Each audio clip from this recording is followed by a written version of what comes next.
Thank you for that. I appreciate it. Okay. Am I still? Can I record it? Just You can still just record it. Yeah, yeah, that's fine. just in case if. Now for the folks online, can you can see the doc cam. Great. Thank you. Sorry that the first lecture was lost. I really like that we record the lectures. When I was getting my physics and math degrees, I would do what you do and bring in a camera to record it because you space out 10 minutes in and then you want to get back. Yes. And you've lost where you were, so it's really good to have that. So sorry that we lost the first one.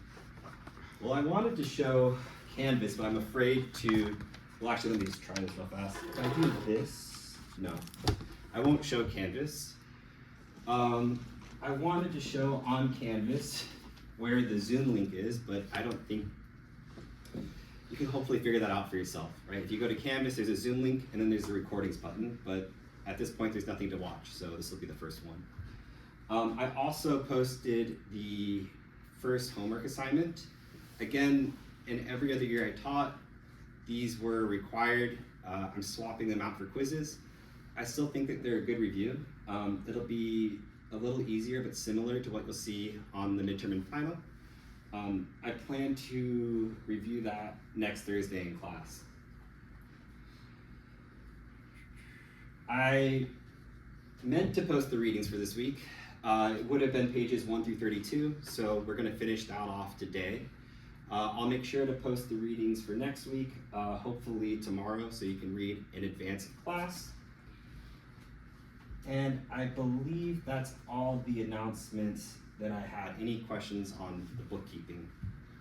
Yes? Oh, well, just, I could be clear wrong, but don't you have to, like, have it, like, recording? Like, it's generally, like, has a red light that's on? I set it up to automatically record. Oh, okay. And it is good that he was able to hear the audio. So Okay. I believe now that they can see the video, everything is being It's happening, recorded. Okay. So, Yeah. You want to publish the homework to Canvas?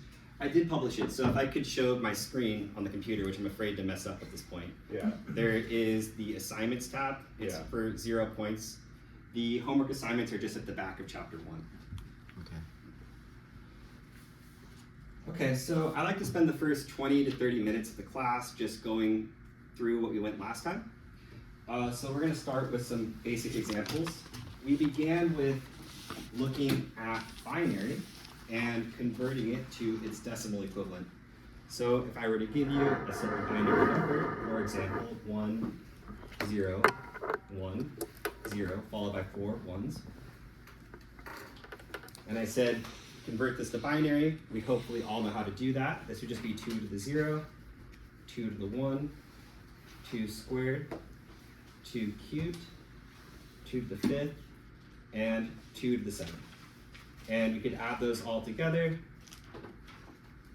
to get our decimal number. If you were to do that, you would have 175. If I gave you this number and I said it was in 2's complement, how would you go about finding its magnitude? Right. Add one. Right.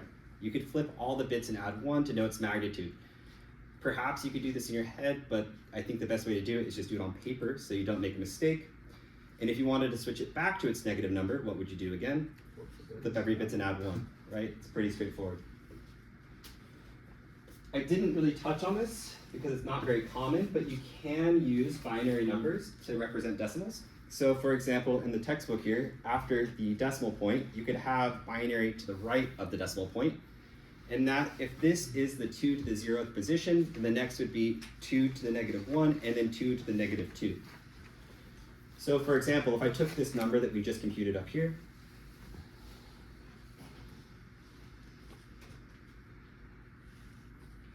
and I put a few numbers to the right of the decimal point,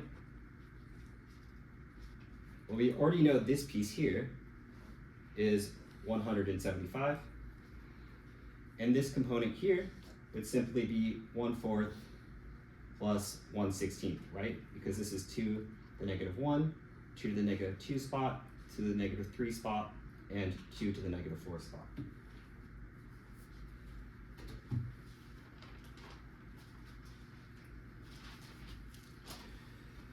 What I showed for binary is true for all our numbers of different bases. We covered octal, we covered hexadecimal. If there was a weird base of base 5, it would also apply to that. That just doesn't exist in the computer engineering world. But if I gave you, say, an octal number, so base 8, and it was 0, 5, 7, 1, you should know how to convert that to its decimal equivalent. It is the same thing that I did on the other page, but now we're working in base 8 rather than base 2. So again, this is 1 times 8 to the 0, 7 times 8 to the 1, and 5 times 8 squared.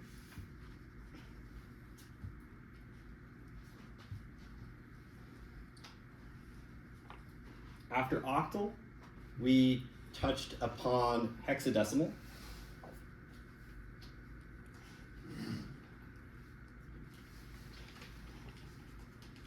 I have an example for that. So hexadecimal, again, was just a way to represent large binary numbers, because it's a pain to have to say 1, 0, 0, 1, 0, 1, 0, 1, 0 whenever I want to communicate a 32-bit or a 64-bit word. So for hexadecimal, we need a total of 16 symbols. We start 0 through 9, just as with the decimal system.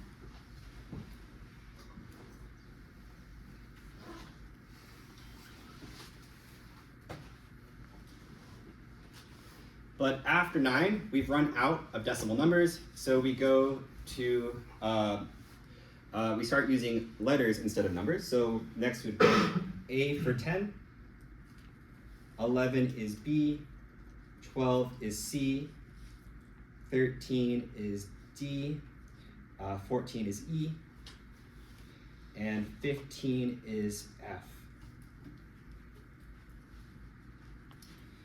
Now with this, if I give you an ugly binary number, and even this one is short because it's only 16 bits, but if I gave 1, 1, 1, 0, 1, 0, 1, 0, 1, 1, 0, 0, 1, 1, 0, 1, right, I could say that to you if we were programming together, but that would be disgusting. It'd be a lot easier to say, okay, what is this? This is 8 plus 4 plus 2, so that is 14. This is 8 plus 2, so it's 10. This is 8 plus 1, or sorry, 8 plus, this is 12, sorry, 8 plus 4. This is 8 plus 4 plus 1, so this is 13, right? And thus the hexadecimal number would be, what is hex for 14? E, A, C, then D.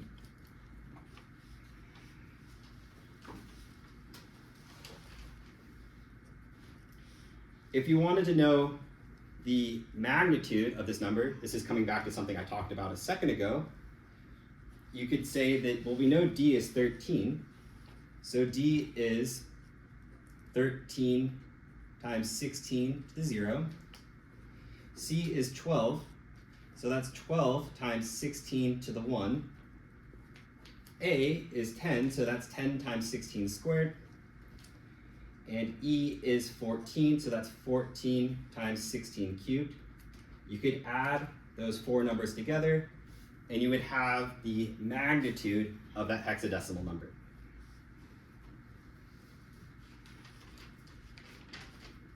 This is the magnitude you said, yeah? Yeah.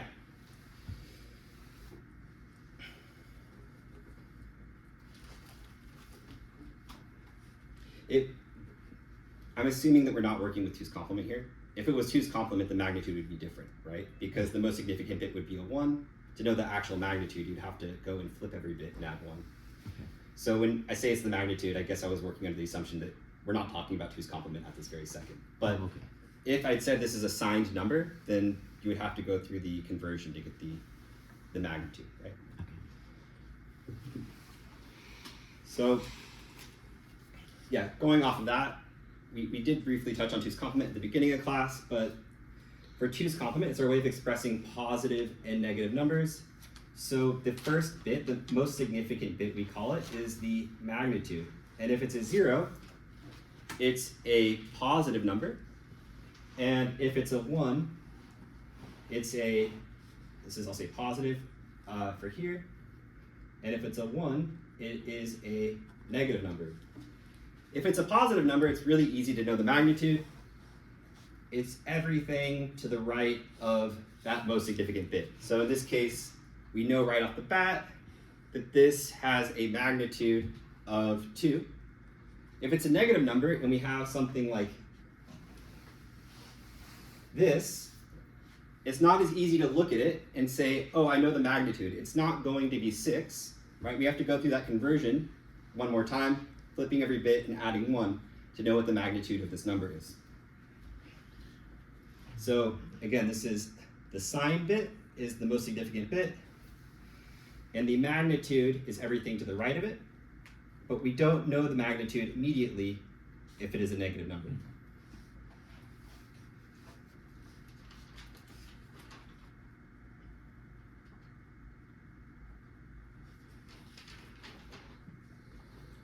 I'm going to give an example, or I'm going to give a problem. So hopefully I'll have pen and paper to try something out.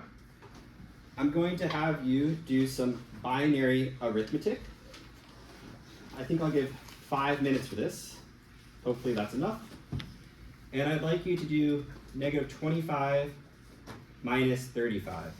So if you were to do this, how do you think you would approach this? What would be the first step in doing this binary arithmetic? Yeah, I would want to know what the binary number for 25 is and the binary number for 35, not the negative. Right? Then you would use what I just talked about for creating a negative number with 2's complement, and then maybe add them together. Because remember, we can't really subtract too well when we're working with binary, but subtraction is the same as adding to a negative number, right? So if we can create -35, if we add to -35, that's like subtracting 35.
Give one more minute.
Okay, so like I said, the first thing we want to do is know what the positive values of these numbers are.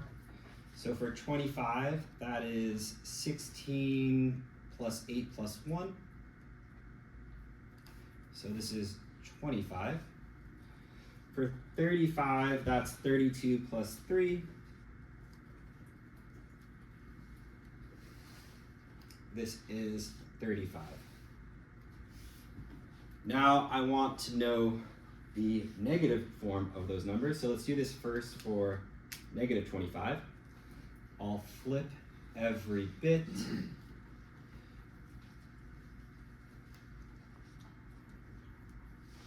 And add 1. This is 1, 1, 1, 0, 0, 1, 1, 1. For negative 25. For negative 35, I'll do the same. 1, 1, 0, 1. 1, this is here to here. 1, 0, 0. Add 1. This is 1, 0, 1, 1, 1, 0, 1, 1. Now I have negative 25. I have negative 35. We're just going to add them together because remember, adding a negative number is the same as subtracting. So this to this, we'll have 1, 1, 1, 0, 0, 1, 1, 1. This is 1, 1. Did I get that right? 1, 1, 1, 0, 0. Yep. 0, 1, 1, 1, 0, 1. We add all that all up. 1 plus 1 is 1 with that. This is here. Sorry, this is 1 and 0. Sorry. This is 1 and 0 as well. This is 1 and 1. This is 1 and 0. 1 and 0.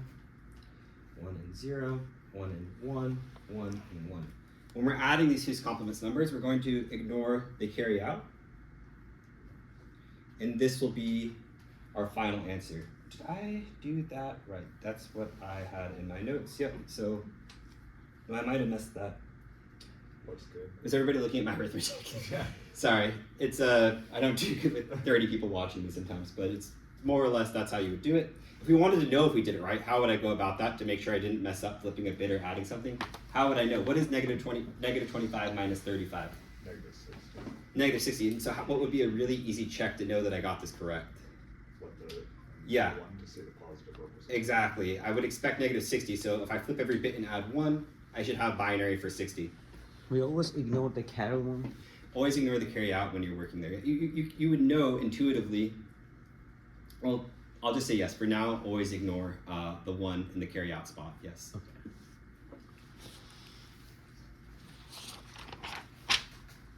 What would be the hexadecimal number that I just created here? You have 8 bits, so you'd have 2 hexadecimal digits. What would those be? C. Um, You're right. This would be 0x C4.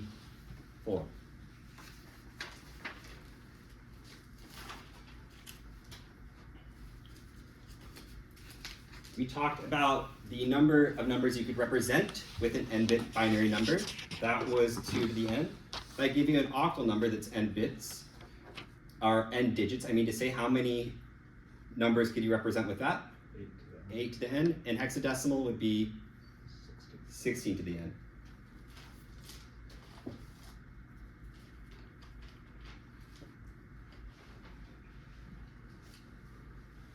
From there, we concluded with a few other number code systems shown in table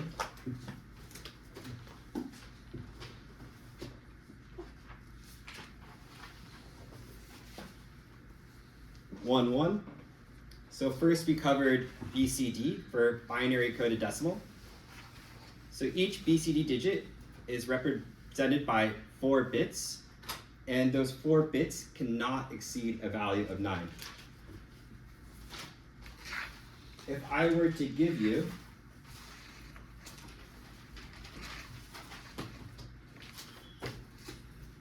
let's say 673,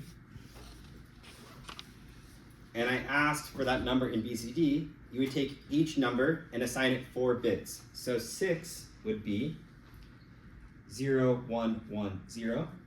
7 would be 0, 1, 1, 1. And 3 would be 0, 0, 1, 1. After BCD, we talked briefly about gray code. The benefit of gray code is that as you count, you're only ever incrementing by a singular bit, or you're only ever changing a singular bit at a time, is what I meant to say. Right? So, for example, if we just jump in the middle here, 8 is only 1 bit away from 9. Also, it's only 1 bit away from 7. And I gave the example last time, if you had a rotating shaft and you wanted to know the position, you could poke holes in it and have a sensor shooting, you'd have light moving through that shaft, hitting a sensor on the opposite wall, and you could use that to determine the position of it. After gray code, we talked about 7-segment.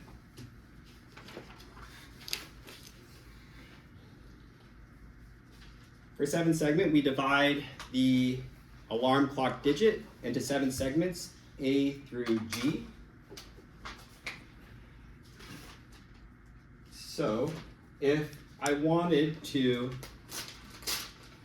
write, say, -7, I don't think you would see that very often on a 7-segment display, but if I wanted to write -7 out to 2 of these digits, how would I do that? What would be the code I'd use?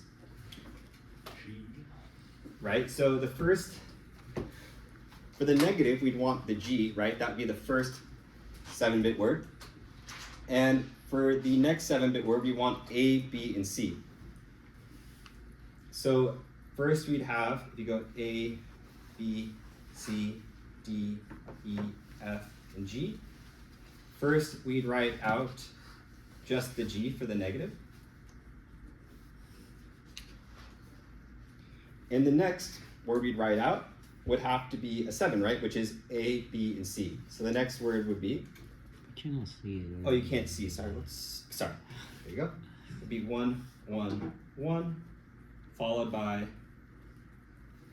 all zeros.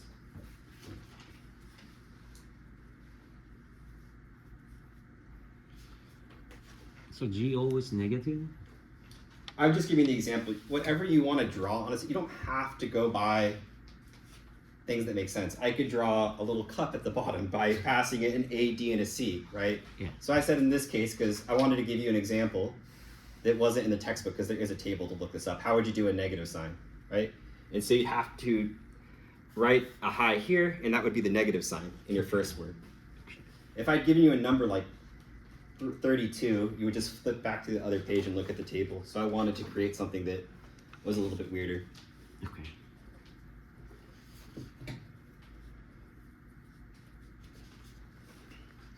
And I, in the course of 10 seconds, went over ASCII and Unicode, clearly not testing material.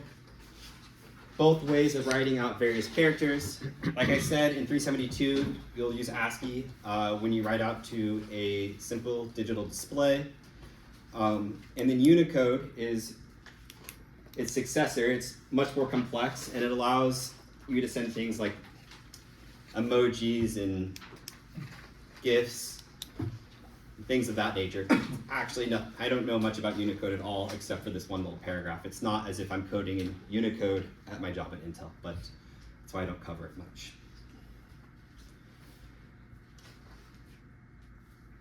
So that covers everything we talked about last time. Any questions before we move on to new material? Okay. So now we're going to start covering basic logic gates, and we're on figure 1.6. In my book, it's on page 15.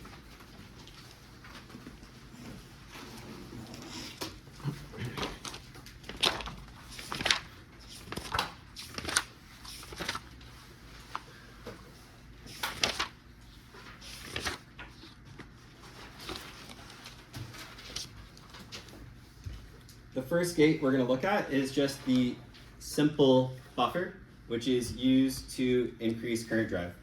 It just says if you feed in A high, you get out X high, and if you feed in A low, you get out X low. And that's simply reflected in the truth table. A is low, X is low, A is high, A is high, X is high. To the right of that, we have an inverting buffer, which flips A. So A is high, Y is low, A is low, and Y is high. It doesn't matter what side of an inverting buffer you put the active low signal. It could be here or there. It'll be the same in either case.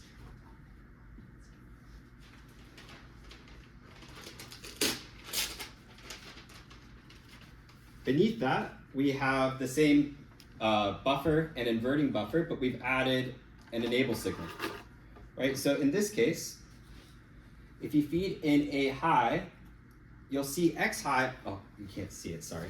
If you feed in A high, you'll see X high only if you're asserting the enable signal low.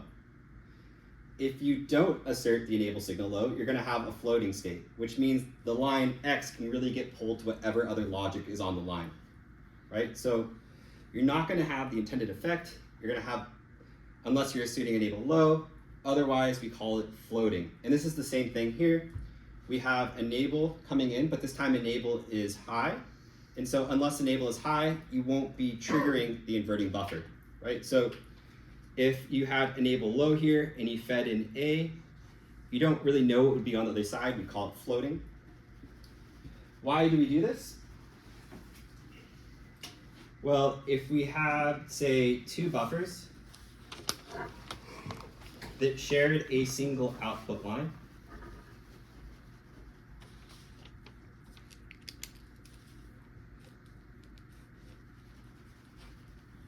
and I'll draw a couple enable signals here.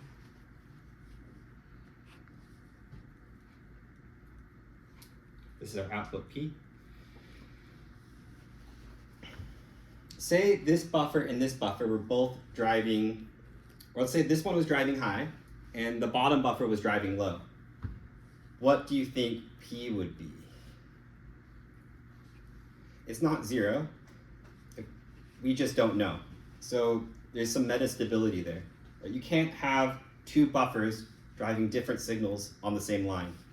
We may not see any metastability if they're both driving high or both driving low, but if they're driving opposite, we really have no idea what to expect out of P. Therefore, if one of these buffers is driving, typically we'll deactivate the other buffer. Because again, if it's deactivated, if you're not asserting the enable signal, it allows allows its output to be in a floating state, and it'll just get pulled to whatever else is on the line. So I'll denote floating as Z. So if this is floating and this is high, then you could expect P to be high. But if this wasn't floating, and say it was low, then you really have no idea what you'd expect on the output. And that's why we typically have these enable signals on the buffers.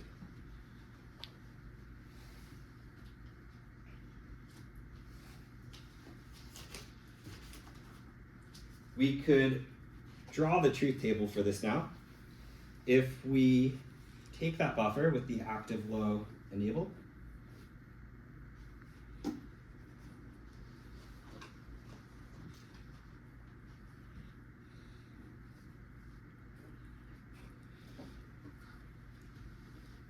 if it's active low, we get the expected behavior from the buffer, right? So if it's active low, let me make this a table.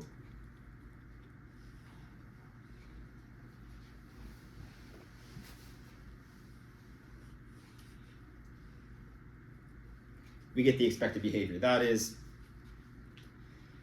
x equals, y equals 0 here, and y equals 1 here.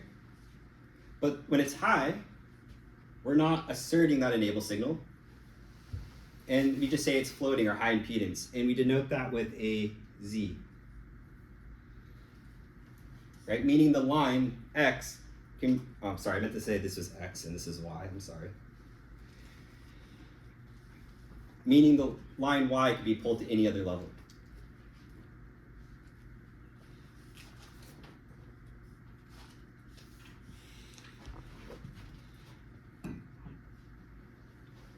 We call the assertion level of this enable signal active low. The assertion level, again, is the state that causes the buffer or a gate to do something. So we say the assertion level here is active low, and we'd say the assertion level for enable here is active high.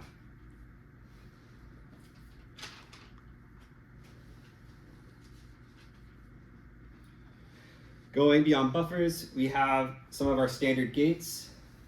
We have an AND gate, and we also have an OR gate below that. That simply says X equals A and B. You can create a De Morgan equivalent gate by flipping an AND gate to an OR gate and inverting all its bubbles. Same for an OR gate. If you flip an OR gate to an AND gate and invert all its bubbles, you'll have the exact same gate, same truth table and everything. So this gate has the same truth table as this gate because we moved an AND to an OR, and if it wasn't bubbled, we added a bubble. So for example, if I were to give you an OR gate,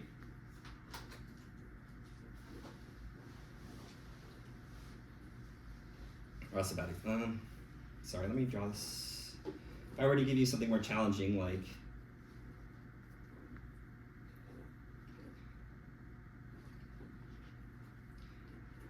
and I asked for its a De Morgan equivalent, you would simply change that OR to an AND.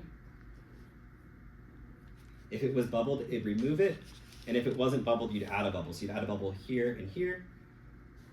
You'd have A coming in, B here, and X on the output.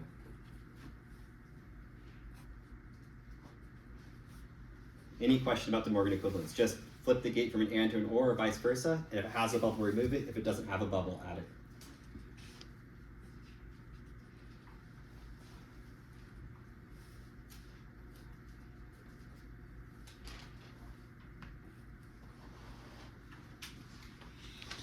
So one reason we like De Morgan equivalent gates is it can make simplifying digital circuits much easier.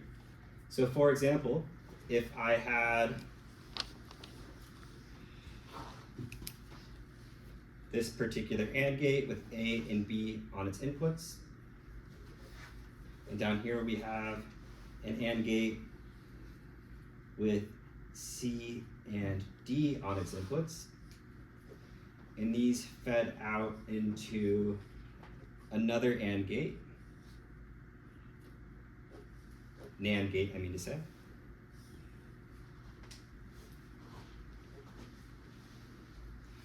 And I asked for the logical expression for P.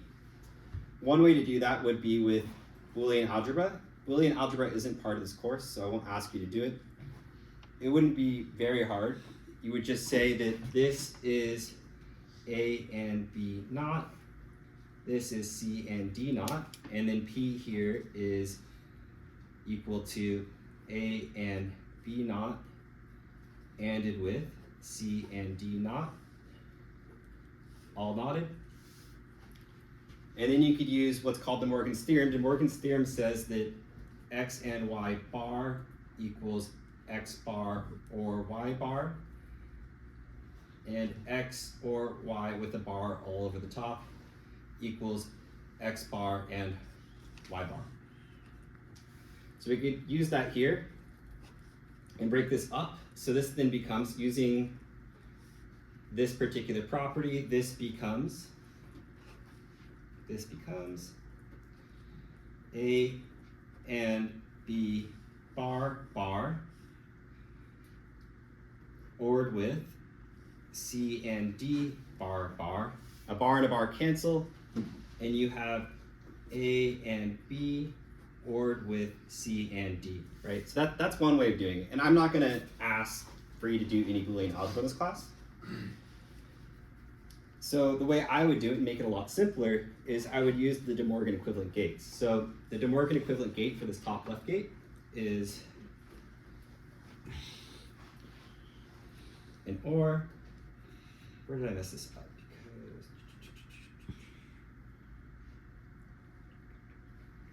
Because oh, sorry, we aren't going to take the De Morgan equivalent there. So we're going to leave these gates as is. And we're going to take the De Morgan equivalent of this particular gate.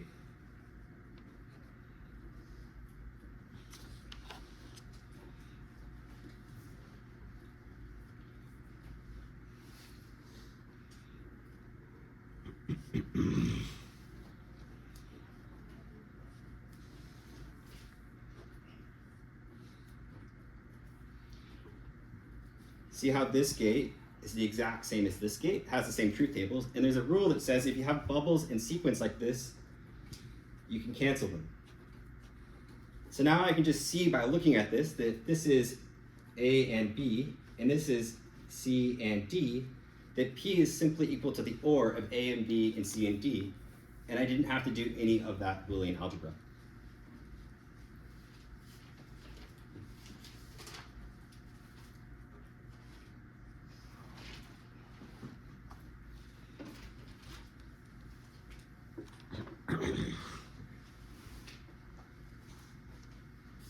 Do one more of those. So if I had maybe some logic that looked like this, where I have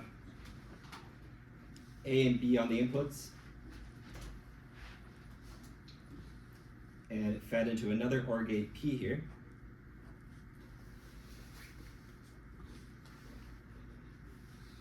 Over here we'll just have C.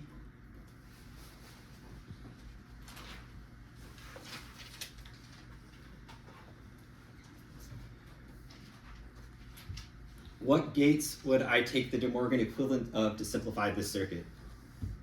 Which ones would I pick? These are OR gates. I hope I drew that clearly enough. Oh, we want to cancel bubbles, right? So where could we do that? The rightmost gate, We could flip the right one, but top left. we could do the top left and the right, right? We So can do both to cancel all bubbles, right? yeah, exactly. You can flip more than one, right? There's no limit to that. So we'll flip this one and this one, and then have a pretty easy time determining what the value of P is.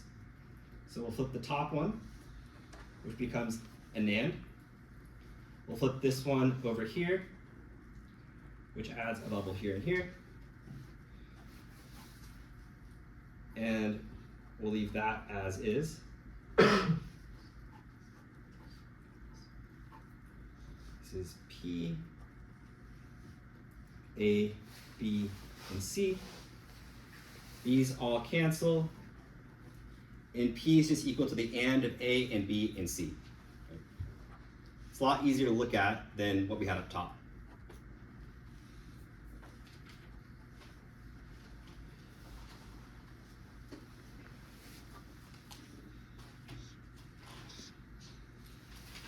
Sometimes you might look at a logic gate and it's not easy for you to say what the truth table is. For example, if I gave you something really freaky, like an OR gate, where we have A here, B here, and X here, and I said create a truth table for that. It may not be immediately obvious to you. But there is a really simple trick to knowing the truth table, and it's to somewhat think of it as a programming language. And what I mean by that is, in a programming language, you have if, then else statements.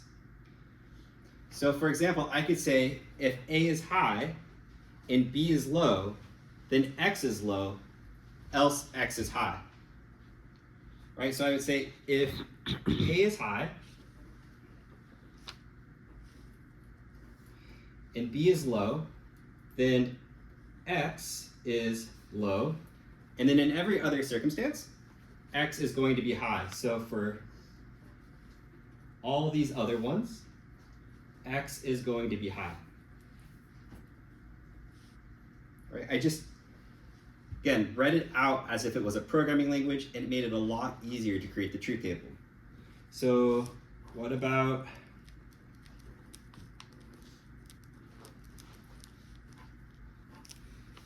this? How would I put this into my programming speak? What would you say? A and B are low. If A is low and B is low, then X is high, else X is low. Right? You can look at really freaky gates. You can have more than 2 inputs on an AND gate. So you could have had A,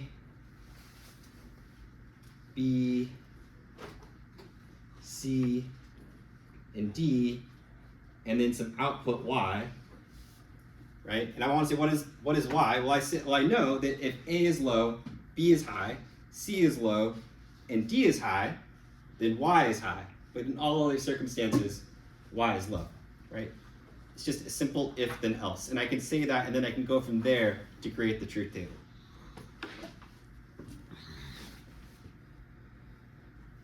I think it's a good spot to take a 10-minute break, so we'll come back at 7:35.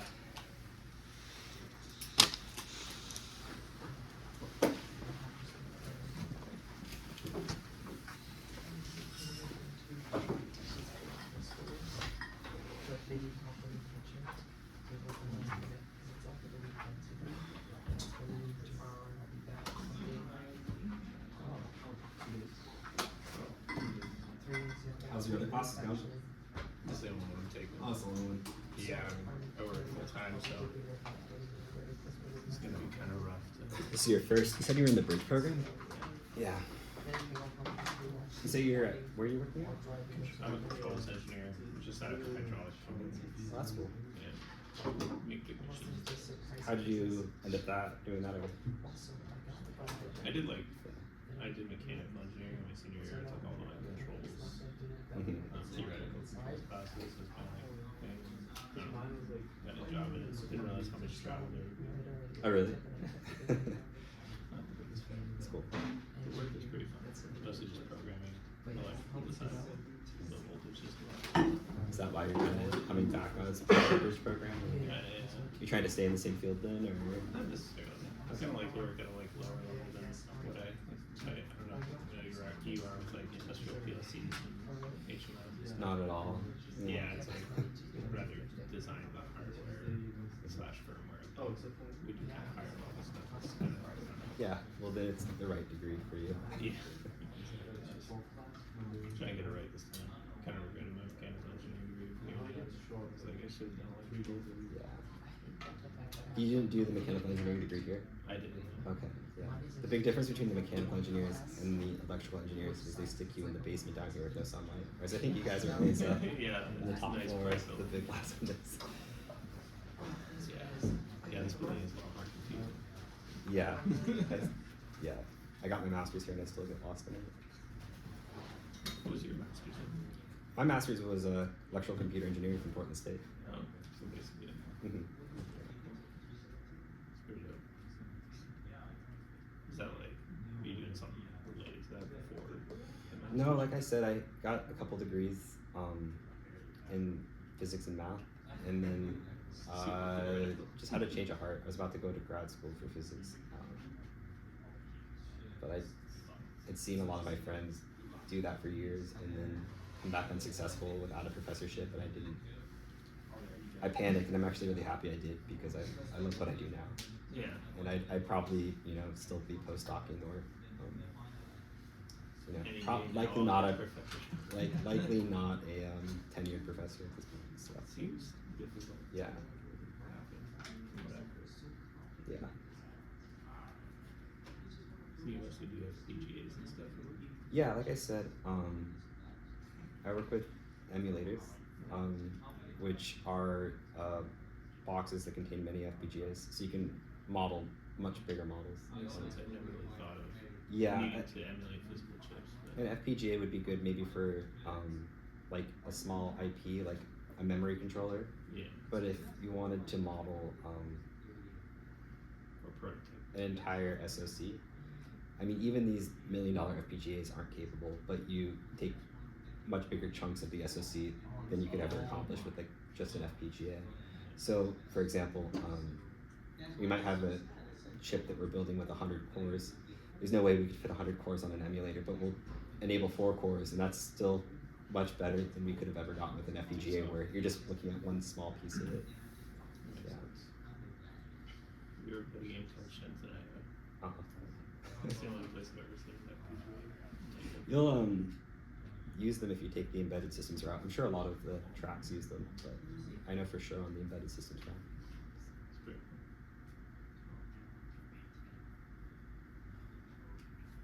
cool. How do you program them? Is it just Oh, so when I was talking about that Z for high impedance, that's actually from Verilog.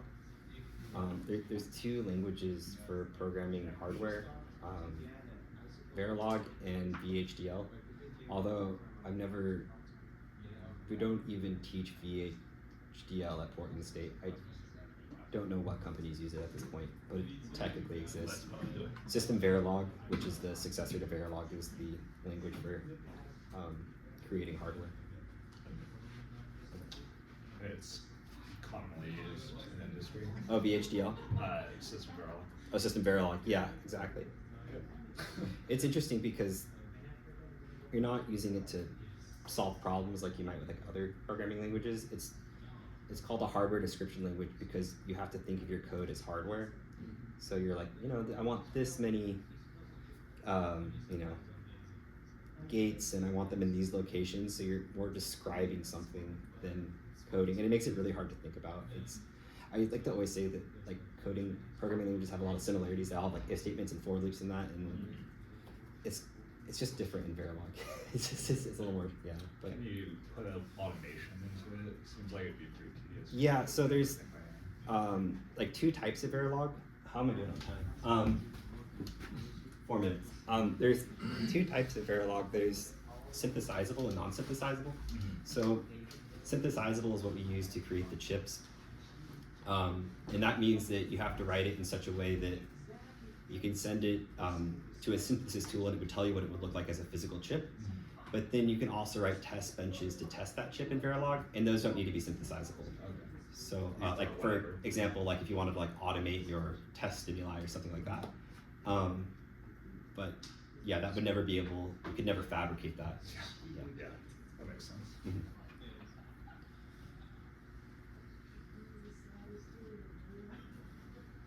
And I know we have, like I said, an emulator here on campus. I've never seen it. What's funny is with these machines, you don't actually program on them. You connect to them via a server and a host machine, so you never actually ever. I worked on emulators for 5 years. I've never seen one in my own eyes. So I mean, yeah, it's kind of the world, right? yeah. We Well, feel like we are working on something, but we're often not. We're just it's really weird. Yeah, Yeah. that makes sense too. You're saying it's used by, or at least like a kind of collaborative effort. It's collaborative, yeah, and they keep them in near, I think somewhere near the bay. There's a room with millions of dollars of emulators in it, and I work on them every day, but I've never seen one. So. Just give it a couple more minutes.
The homework assignment is about today material too, or just for the first lecture? The assignment should cover both these lectures. Is that what you're asking? Yeah. Yeah, it'll be on both. Okay. Were you saying that it's just sort of that section at the end of the chapter? Yeah, at the end of your chapter, there's questions. You don't just have to do the ones that I assigned, but I gave you ones that cover material that I've gone over in class. Where are those? It's like page 52 maybe? Yep, looks like 52. So if you want to go and attempt the homework, I'd suggest it just to make sure that you have an understanding. Not to mention when I end up giving a quiz, again, you'll want an understanding to do well on it. So I wanted to wrap up De Morgan equivalent gates and this if-then-else principle that I was talking about by looking at a real industry schematic. On page 44, just gonna jump there for a second. We see a synchronous RAM. This is something we're gonna get to later in the chapter, not today.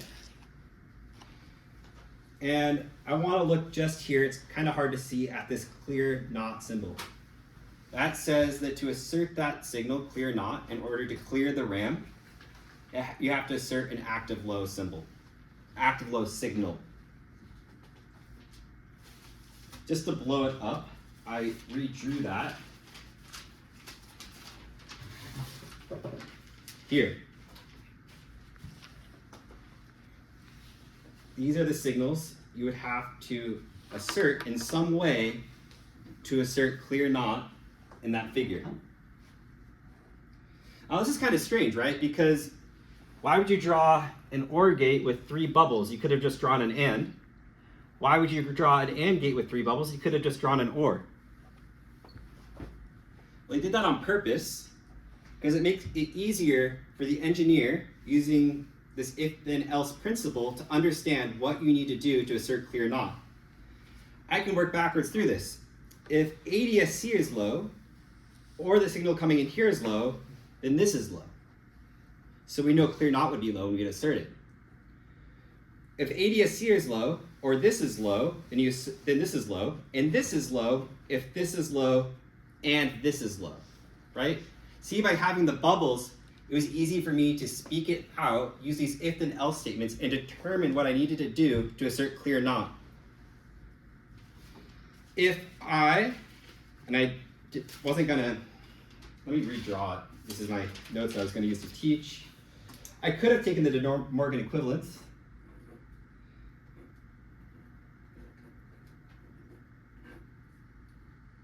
We have ADSC.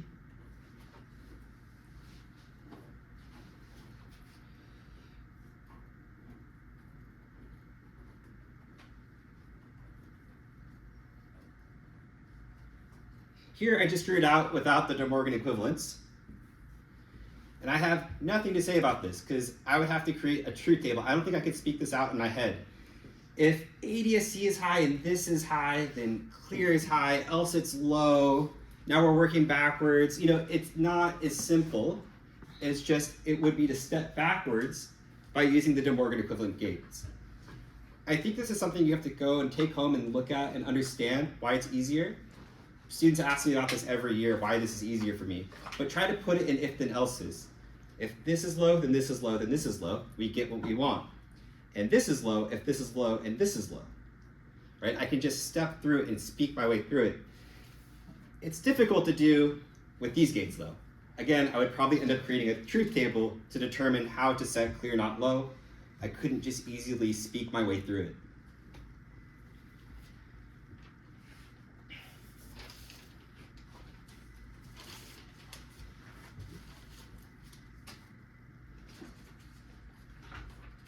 Going back to where we were, on page, now we're on 16. there's a few simple rules that we've been using to this point to simplify logic gates. They're summarized here. The first rule is two bubbles in series cancel one another. An active low signal connected to an active low input asserts that signal. So for example, to assert this buffer, we have to use an active low signal. Similarly, an active high signal connected to an active high input would assert this inverting buffer. That is rule 2. And the last rule is a little confusing. It says if the active level for a signal is different from the active level of the input to which it is connected, this signal will be represented as the complement of the signal in the output expression. If I have a gate here, I have A and B here, and I asked for what does P equal? Well, P we know equals A and B bar. What did rule 3 say? If the signal doesn't match up with the bubble, you invert it when you create the output expression, right? What if we did the same thing? Let me just give you the exact same example. It's simply a rule for creating output expressions. Here we have here, and we'll make this a bar on the input this time. Again, it's the same equation. P equals A and B bar. When I created the output expression, I didn't invert it. The rule says if the input doesn't match the active level of that signal, invert it in the output expression. Here, I didn't invert it. Here, I did, right? Because it didn't match. These are the same gates. It would make sense if they have the same output expression, right? So any questions on that rule? It's simply just how you can look at this and create an expression for an output. Flip it in the output expression if it doesn't match with the bubble. Really no questions on that? That's all clear? Okay. No, actually, I'm confused. Yeah, you're confused on that. Okay.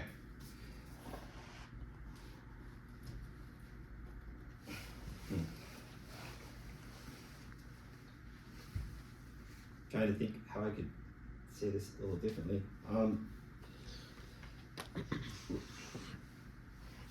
I just want to say, rule 3 is for creating expressions. That's all it is. If I showed you a gate and I said, give me the expression for this, what is it? And it's simply saying that, you know, this is obviously P equals A or B, right? If I put a not here, what does the expression become? A or B not. Right. We flipped B in the output expression. And one way that he's giving to know to do that is that B did not match the bubble, right? It didn't match. So when we create the output expression, we put a bar overhead.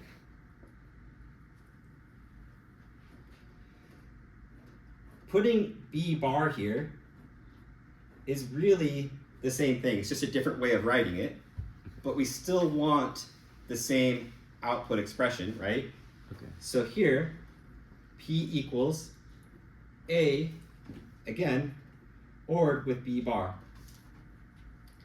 Right, it's the same expression. These are two different ways of writing it, and he's just giving you a rule for creating the output expression. Oh, okay. Yeah. Another way to think of this too is it's not as if this bar is canceling here. It's just a redundant notation that sometimes when you're writing into an active low signal, you'll include the bar, and sometimes you won't. Sorry, it has to be that way, but if you want to know the output expression, just use that rule 3 and invert it. Invert it if it doesn't match if there's a bar and there's a bubble, don't invert it. If there isn't a bar and there isn't a bubble, I am messing myself up. But if you have a bar and a bubble, then you won't invert. If you have a bar and no bubble, then you'll invert, right? So if they don't match up, like, Okay. does that make sense a little more? Yeah. Sorry. Yeah, sorry, I'm trying to think of a better way to explain that, but When you say that, I mean, the input is just B, but the not means you have to make it a B bar. Right, like the OR gate has an A and a B, but since the B input has the not on it, then you have to write it as B bar. so are you asking, or are you? No, I'm just saying. Okay, sorry. Right, like, I don't know, that's how I would look at it. Yeah. So yeah, I'll just if you want to combine, I can try to think of some better examples. But again, these are two equivalent ways of writing the same thing. So of course they're going to have the same output expression, and it's just a simple way of looking at it.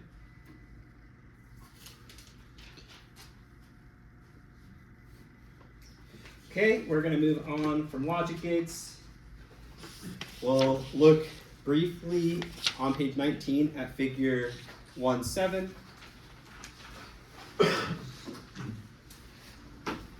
This is programmable array logic.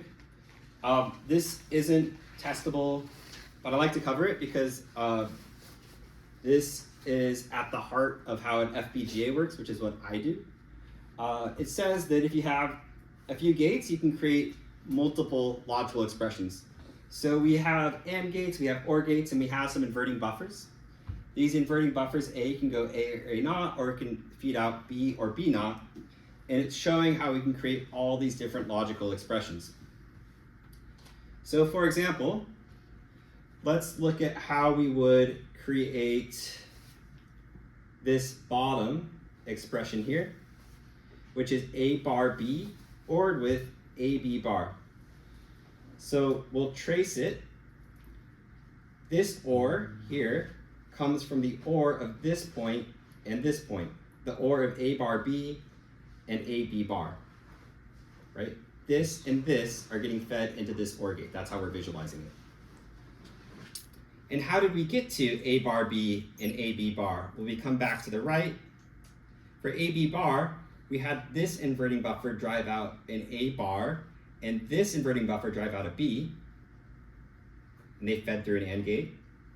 And for AB bar, we had this inverting buffer drive out a high, and this inverting buffer drive out a low, and we ANDed them, right? So again, we kind of traced it from going backwards. How we got AB bar, A bar B was the OR of these two. We got these two by ANDing signals from this inverting buffer. It's a little hard to look at because they try to reduce the number of traces. I can try my best to make that look a little simpler. We'll see. If we have a signal A here, we can also feed out, I hope this works, guys, because I didn't put this in my notes.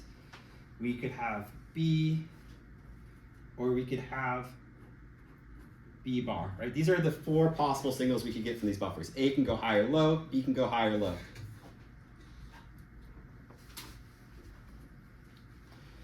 So the first thing we're going to do is AND A and B bar. So these two signals, sorry, this may come out ugly because I didn't sketch it before I started drawing. So we could AND these two signals, and now we have an output A, B bar. And we wanted to AND it with A bar B, so we'll AND these two signals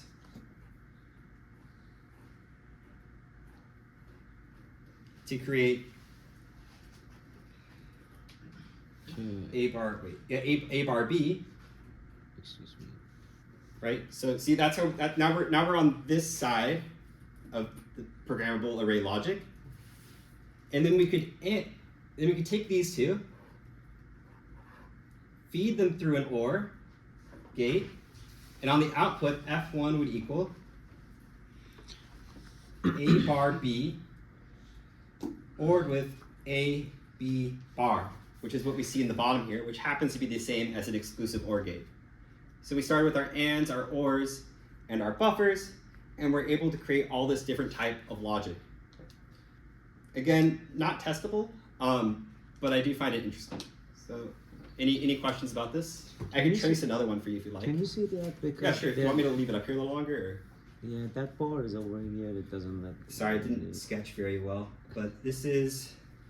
So again, we start with the possibility of asserting either A or A bar and B or B bar, Yeah. and we ORed A and B bar and ANDed them, and then we took A bar and B and we ANDed it, and then we fed that all through an OR gate, and we're left with an exclusive OR.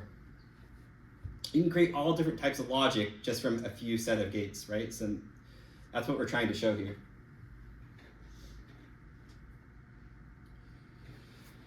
Okay. Next, we're going to start looking at larger components of microprocessors. This is on page 20. And here we're looking at a multiplexer and a demultiplexer. We usually just call multiplexers muxes. The way a multiplexer, which is shown on the left-hand side, works is it takes parallel data and feeds it out in serial. So for example, you can kind of think of this as an arm that moves up and down. And first it might send out, you have 8 bits coming in, D0 through D7. First it might send D0 out in serial, then D1 out in serial, D2 out in serial, etc. How do you choose which bit you want to send out? Well, you have select bits at the bottom. So if I wanted to send out bit 0, I would feed 0, 0, 0 here. And if I wanted to send out bit 4, I would put 1, 0, 0. This is 8 bits of parallel data. How many select bits would I need for 32 bits of parallel data? 4. Close, or 5. 5. Thank you.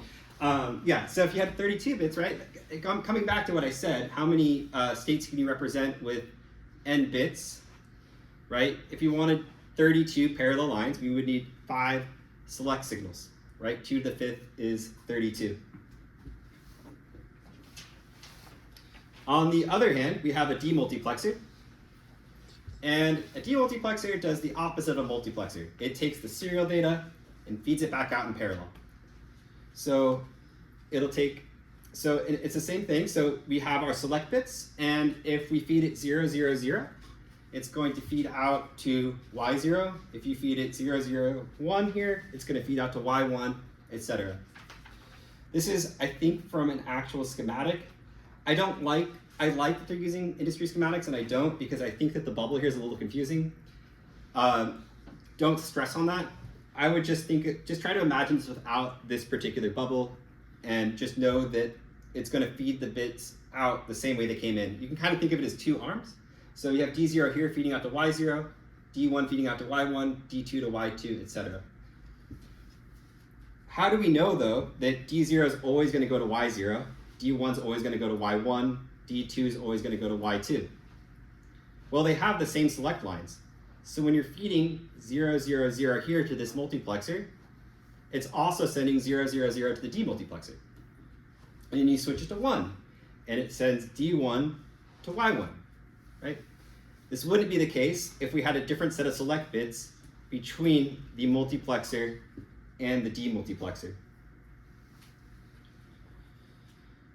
Here we have something called a counter. A counter is what it says it is. It's a 3-bit counter. It's going to count up to 7, 0 through 7, and then reset itself. So again, this is going 0, 1, 2, 3, 4, 5, 6, 7, then back 0, 1, 2, 3, 4, 5, 6, 7. So if maybe you were sending something from one computer to another, you would have something like this in the form of a UART, which would take parallel data, shift it to serial, and on the other hand side, you would have a demultiplexer shifting it back out in parallel.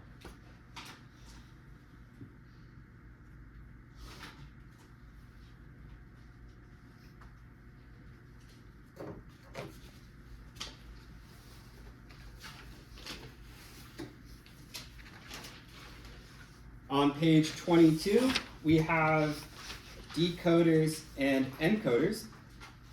Again, I don't like that they put bubbles on these devices. I think for a learning, the first time you see one, it's easier to think of it without the bubble, so I'll just draw that. I'll put Y0 through Y7 here.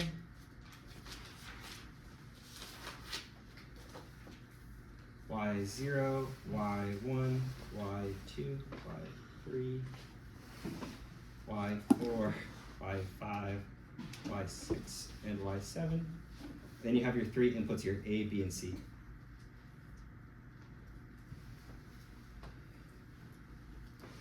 A decoder just takes a compact code and makes it less compact. So if I feed in, for example, 0, 0, 0 here,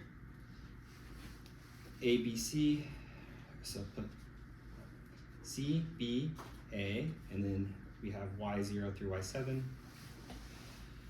Y1, Y2. I'm running out of room. Dang it. Sorry, guys.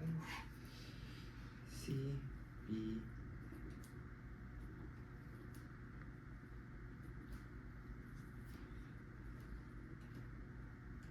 if I feed in 0, 0, 0 here, these are Y's, I just got tired of writing Y, you'd have all zeros on the output of the decoder. If I feed in 0, 1, 0, that is 2, I'll have a high on bit 2. So you would have 0, 0, 1 followed by all zeros. If I feed in 1, 1, 1, what would I see on the output? 1, 1. 7 high, right?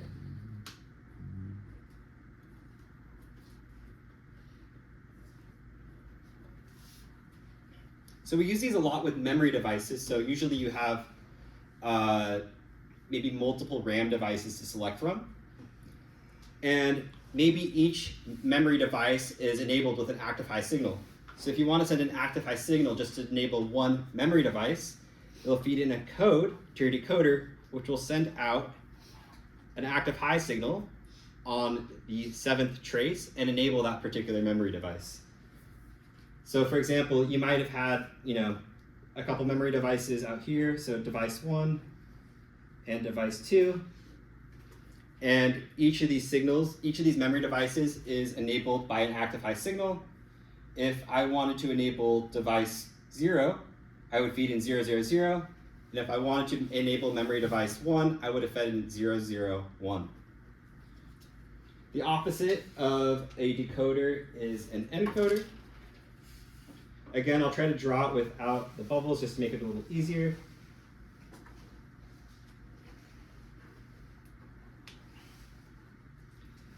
This takes input signals. Oh, I said I wouldn't draw bubbles.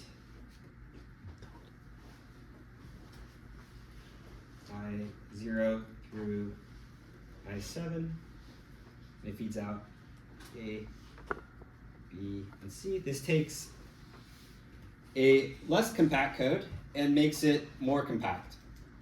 So if I were to feed in all,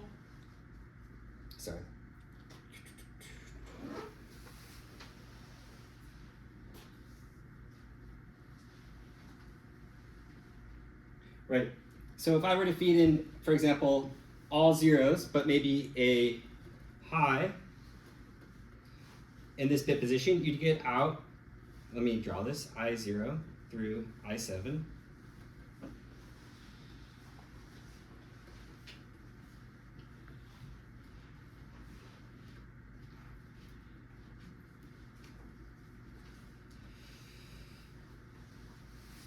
If I fed in all zeros,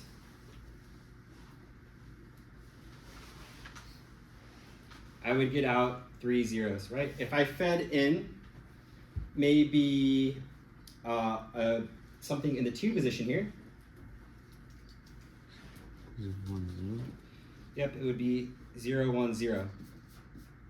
If I fed in something in bit 5, it would be 0, Yeah. 1, 1, 0, 1, right? So here would be 0, 0. 1, 0, 1. All right, sorry that this table is so squished, but what happens if I feed in two numbers though? So what would happen then if I fed in I3 and I4? And you don't know the answer, so I'll tell you in a second. Well, this particular encoder is a priority encoder, so it would take the higher of the two numbers. In this case, it would take 4, so the output would be 1, 0, 0, right? What was the highest one? Well, 4 is bigger than 3, so it's going to take the higher priority. So why would we want something like a priority encoder?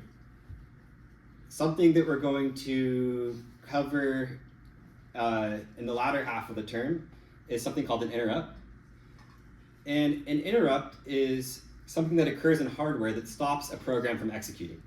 So if you click a mouse on your computer, it causes an interrupt, and it causes the computer to go service a function or a procedure somewhere else in memory.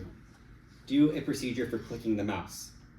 You can have interrupts for all sorts of things. So if your computer's overheating and it's about to catch fire, you might have an interrupt that triggers and calls a procedure that says, quick, shut down or turn on the fan, right? I think this is something really cool about hardware engineering, because software engineers, they know a lot of stuff, but they don't work with interrupts too often, right? A software engineer, if you were to program a mouse click, for example, might pull and wait for the mouse click, and when they saw the mouse click, they'd go and do something, right? An interrupt's nice because the computer doesn't have to pull for any one signal. It can go off and do whatever it wants, but whenever an interrupt's triggered, no matter what it's doing, it's going to go service that particular procedure. And this is something we're going to learn to do later in the term in assembly. So this, coming back to the priority decoder, what if I'm clicking the mouse at the same time my computer is about to catch fire? Which would be more important to handle? The fire, right? So if you had both those interrupt signals coming into a priority decoder, but you set it up so the I'm on fire signal has the higher priority, it would trigger that interrupt instead of your mouse click, right? That's one way that we see it in hardware.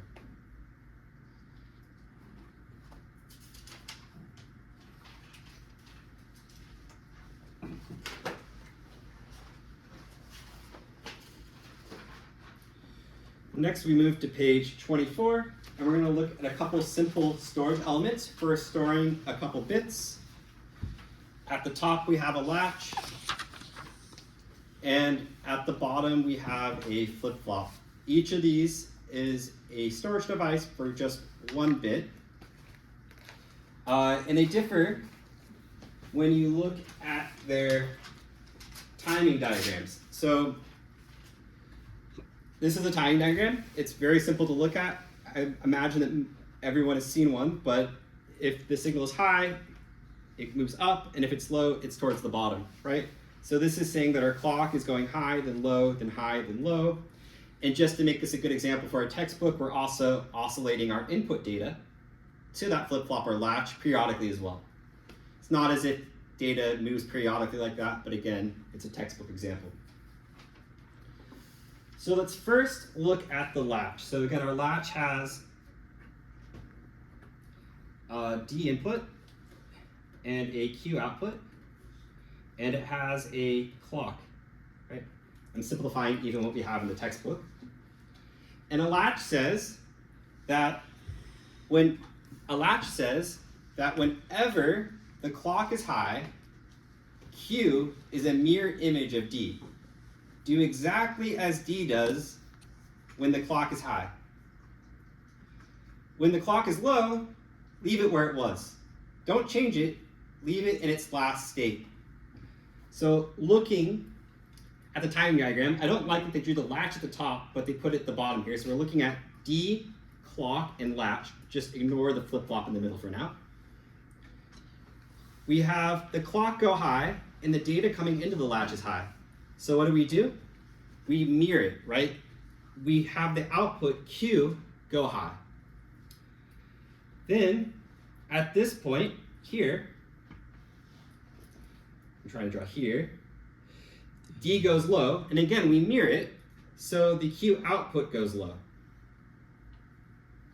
Now the clock is low, and while the clock is low, D goes high, but we don't care about that at all, right? I said you only care about what's on the input while the clock is high.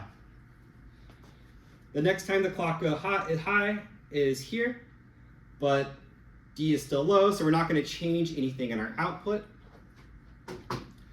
And then the clock is high and D is high, so at the very end, Q goes high. That's a latch. So again, to summarize, if the clock is high, do exactly as the input does. Be the input. Sounds like a pep talk for a latch, but if the clock goes low, keep the state that you were in.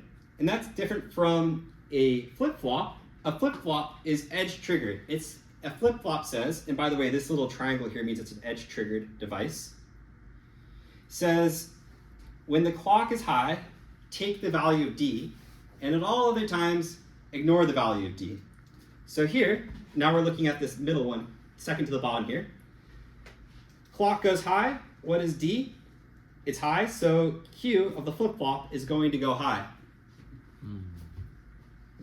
And then a lot of happens to D in here, it goes high and low, but we don't really care, because I said with the flip-flop, we only care about when the clock goes high. So the clock goes high again over here, and now D is low, so we're going to pay attention again, and the flip-flop will go low. So I could try to make a longer example. I'll first draw the D, I guess. So I'll have D here, and I'll try to make some wonky looking data.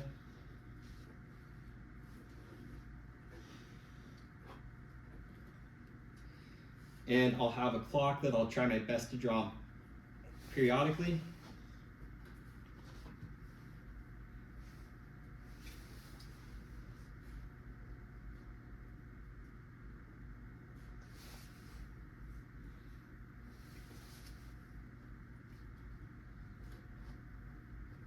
Okay, so let's first do the latch. So this is just a bigger example of what I just went through in the book. So latch says, when the clock is high, mirror what's on D. So we can start with it high or low. I'll just choose to start with it low, since we don't know what happened before time 0. At this point, the clock goes high and D is high, so we follow it. But, man, it's kind of difficult. And then the clock is high and D goes low, and we're still following, so we're going to do this. Clock is high and D goes high again right here, so we'll follow that again. And then D goes low here, so we follow it. At this point, we don't have to think much about it. Clock is low, we're just going to stay where we were. Here, clock goes high and D is high.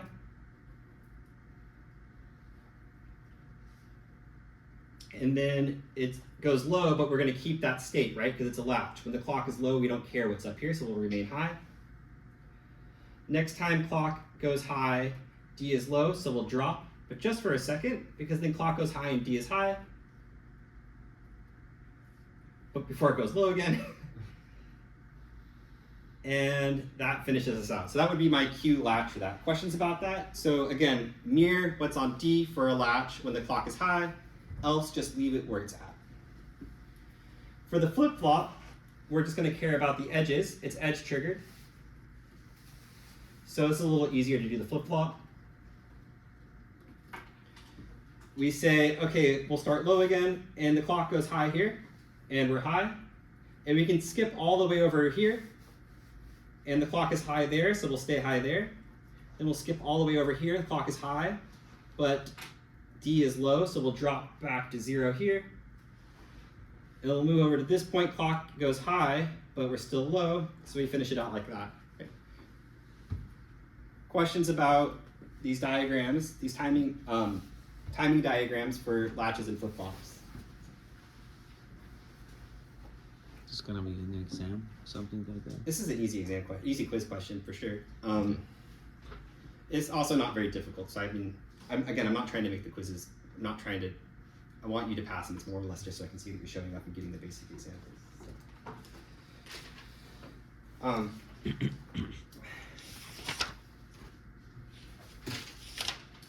We'll end by looking at page 28. So it's not very useful to store a single bit. We'd like to store multiple bits at a time, and that's what a register is. A register is just a bunch of flip-flops put side by side. So here, for example, we could feed in data and store a 4-bit word within these 4 flip-flops. I was on the first lecture. Oh, there's a couple messages in the chat that I just realized, but it's probably way past answering. Oh, how can the clock be low? Do you still have that question, Sal? Sorry, I don't know where you proposed that.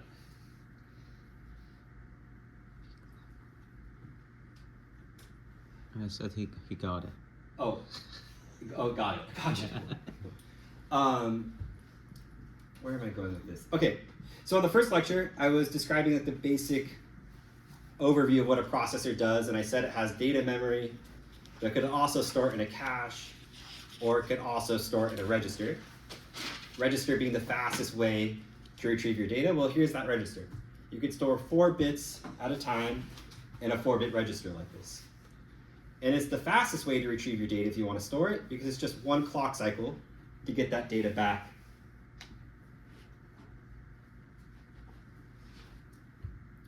Beneath that, we have a shift register. And with a shift register, it has, instead of feeding the data in parallel like this, you have one data inline, right?